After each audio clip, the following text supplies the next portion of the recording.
বিচ্ছেদ হবে না। আমরা একজন আরেকজনকে প্রচুর পরিমাণ ভালোবাসি। আমাদের ফিউচারে একটা গোল আছে, আমাদের সন্তান হইছে, আমাদের ফ্যামিলি হচ্ছে।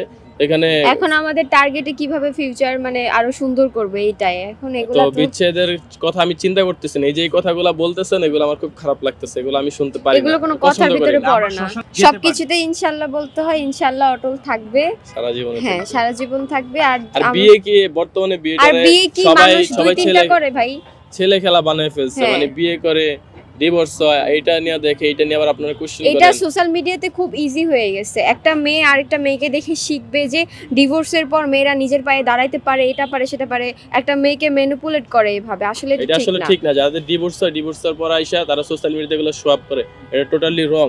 কজ আপনি ভালো আছেন এটা আরেকজনকে দেখাচ্ছেন, সে ভাবতেছে কি তার ডিভোর্স হয়েছে তার মানে তারা ভালো আছে, এটা সম্পূর্ণ রং। সো যারা এইসব কাজ করে আমি বলবো যে যারা ভিউয়ার্স আছেন এদেরকে ইগনোর করবেন।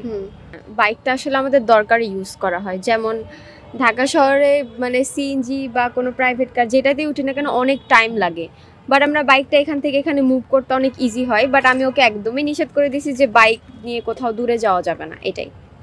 শাওনের অকালে চলে যা, ওনাকে তো আসলে আমি ওরকম ভাবে চিনি না, ভিডিওতে পার্সোনালি চিনি না, শুধু বিথি আপুকে চিনি, ওনার সাথে একবারই দেখা হয়েছিল। তো শাওন তখন ছিল না, ওদের সাথে আসেও নেই।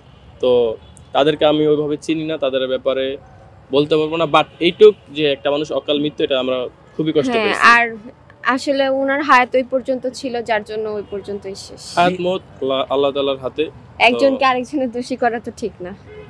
আর উনি তো ওনাকে জোর করে নিয়ে যায় নাই, তাই না? এটা একটা ট্যুর, ওটা হচ্ছে তার ওই পর্যন্ত হায়াত ছিল, যার জন্য উনি ওখানেই তার মৃত্যু লেখা ওই পর্যন্তই ছিল। বর্তমানে সিচুয়েশন এমন হয়ে গেছে কি যে হায়াত মত যে আল্লাহর হাতে, এটা মানুষ বিশ্বাস করতেছে না। মানুষের ঈমান দুর্বল হয়ে গেছে, যার কারণে মানুষ বলে এই কারণে ওই কারণে।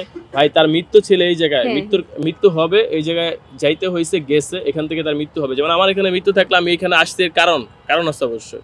সো এটা নিয়ে আসলে বাড়াবাড়ি করা ঠিক না।